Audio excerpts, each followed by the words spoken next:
That was Brian Martin with God's Grace, and he's talking about more than enough. How God's sufficient is for you. God's grace is sufficient for you, and it's more than enough.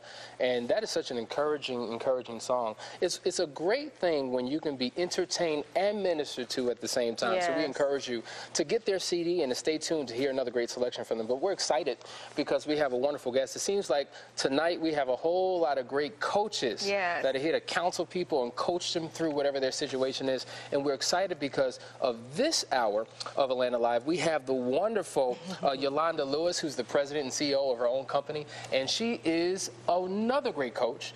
And she has many great things to share with you. Welcome to Atlanta Live. Thank you so much. Thank you for having me. I appreciate it. So tell us about what you're doing and what impact you're making on the world. Absolutely. Well, Extreme Overflow Enterprises is the name of my company.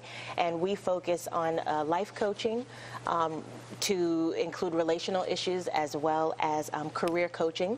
We also do image consulting, and image consulting not just in the sense of looking good and matching your colors and such, but also etiquette, communication, and etiquette, as we talked about earlier in the show, social etiquette, very important and very in the now. And then we also, I'm a publisher as well, so we have a self-publishing, a full-service self-publishing company, which means basically if you have your, if you're a new author, we work with new authors. So if you're a new author, up and coming, looking to publish, not familiar with the space of publishing, it can be absolutely overwhelming.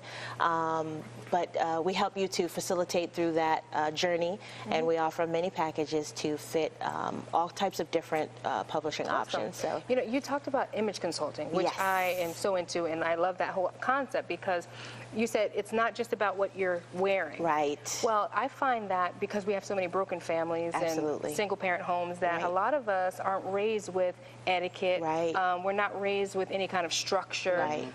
You know, just living at home, just no order in our homes. So how does what you do help with that kind of an issue? Sure. I mean, we do. Recently this year, we we do work with the collegiate audience, excuse me. So we went out to Texas A&M, and we actually did a workshop out there for one of their conferences. The students, elite group Southwestern of kids. Black Student Leadership Conference? Yes. Wow, I do that every year. Oh, you do? Yes. No way. Okay, Awesome. well, I was there in earlier this year. Wonderful. Were you there? I was there. I didn't see you. I did the etiquette workshop, obviously. Awesome. And students really need that. Oh, they do. Well, the feedback that, I mean, I thought it was a good idea, and so, you know, I submitted the proposal, etc. But the feedback that I got from the student body was impressive, and it surprised me that they understood the need. So the actual class that I teach is a business dining etiquette. So for me, yes. I was going to ask about that. You know, is it just, you know, which knife to grab so much in the more glass? than that. Oh, it's so much more than that. And I teach the class really from personal experience. When I first entered corporate America and I got this big, great job, I had no idea that you don't order, you know, filet mignon well done. You know, I didn't know that. Oh, you don't? No, you don't. No, it's got to be bleeding and rare. It does. Oh, it does. Or you don't order. You know, that's just the proper etiquette to business dining, and even in ordering. So there's ordering your food. There's knowing which fork and utensil to use. There's even how you dress. There's even when you walk in the room, you don't just sit at the table. There's, you know, social or networking etiquette to adhere to as well. And even in the introductions of who to introduce and how and when. And that's powerful because, you know, I've been to a similar type of workshop where they had men actually teaching men about you know, etiquette when dining, but it was not just from a corporate perspective, but when you're taking a young lady out on a date. That's because one of the biggest challenges that women have with men is they lack social etiquette. Absolutely, absolutely. Even to what we talked about, or what was talked about earlier in terms of you're out with your friends or even on a date, you're looking at your phone, you're on Facebook, you know, you're not in the zone of the conversation or in the dialogue, and really what you're missing is getting an opportunity to know one another, to see if there'll be a second date outside of what they look like, and really tap into their spirit on a spiritual level as well. You're missing all of that. But in a business setting, how important is it today? Because I kind of feel, when I was young, I took an etiquette class in high school, and I really thought I knew my stuff. Now it's like all out. I don't even know it. But is it such a dying thing that you have to revive it in the culture of business, or is it still alive and well, and people who are in the know are in the know, and people who aren't? That's exactly it. In business, it is. You're in the know, and you're in the know. And if you're not, and this is why I target up-and-coming leaders, the collegiate audience. I work with seniors or juniors and seniors who attend such conferences because they're ready and they're getting ready to go out. They are ready mentally, and then they're getting ready to launch out into the business world and go into a setting where it's expected that you know, even if you don't. So to the point of me ordering filet mignon, totally well done.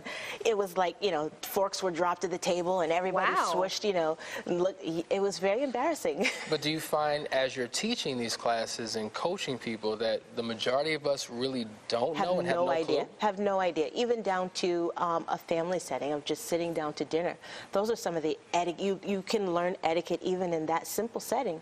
And in our culture, some of that is lost. We're even losing that family time. Yeah. Yes. Or family time includes you have your phone right by you, or the TV is on, and everyone has view of the television. And so, so you're missing those basic, simple principles that can be learned and gleaned and used for future TEDs. I'm like, wait, no, I got a question.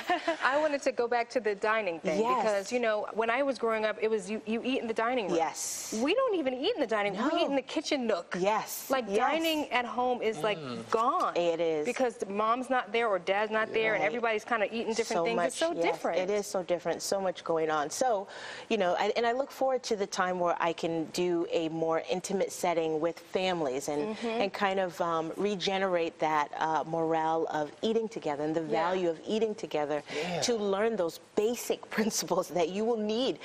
You know, I have had clients and heard stories about clients who have gone to a business dinner, multi-million dollars on the table, and they you know, swooped up their spaghetti and sucked it up and, you know, snapped it in their face. Wow. We need you. We need you. Yeah, we need you right now. But you know what? When we first got married, we read a lot of books on marriage before we did it. And one article I read, we were reading articles about wealthy families and not so wealthy families. And we came to the realization that wealthy families didn't have a whole lot of TVs in the house. There wasn't a TV in the bedroom, a TV in the living room, a TV in the kitchen, TVs in the bathroom.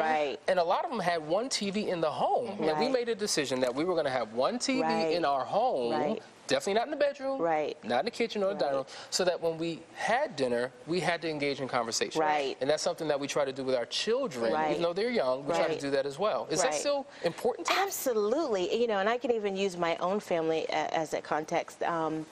We are guilty of TVs all over the house, but we do make it a point that when it's dinner time, it's exactly that, and that's our social time.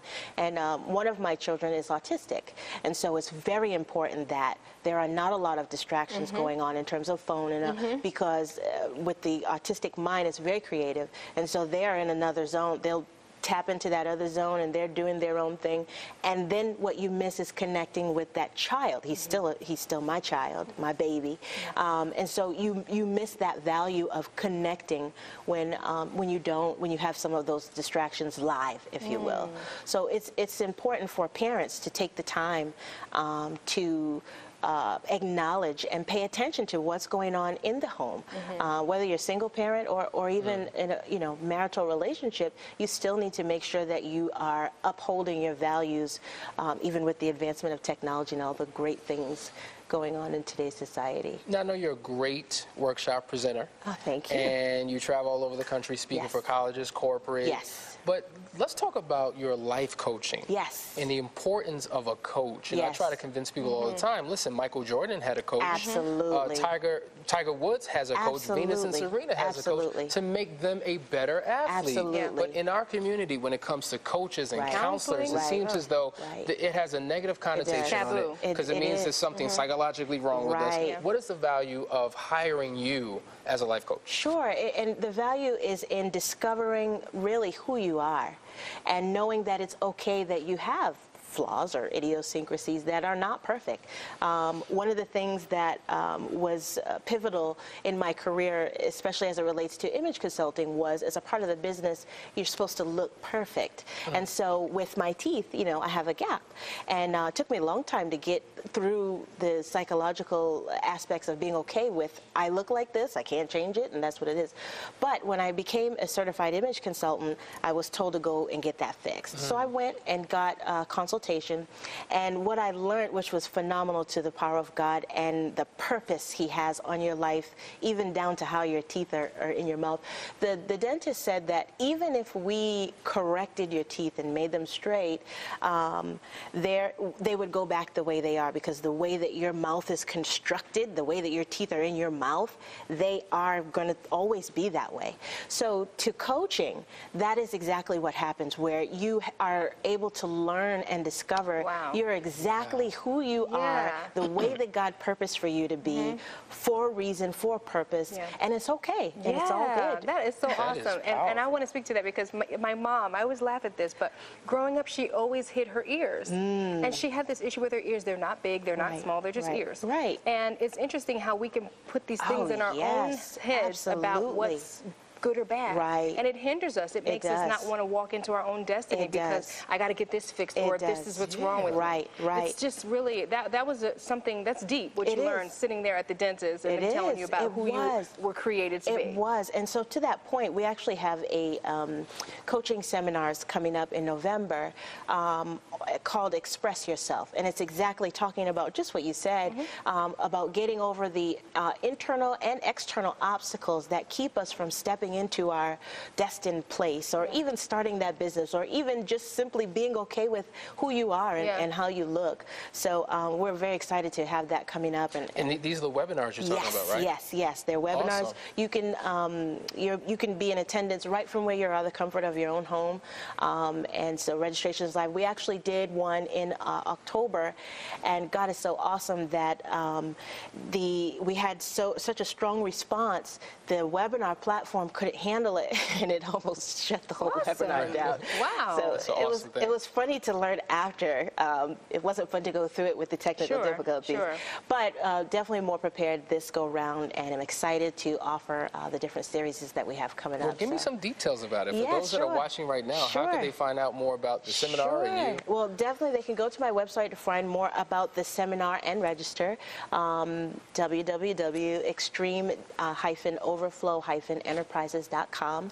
And the ones that we're doing in November, they're catered to, or the topic, actually the title, is called Undressed, where you're undressing all of those things that get in the way of you moving forward. I love it. So we're undressing. Then we're going into when your best isn't good enough. So there are times where you push and push and push, and you may find yourself at a point of failure.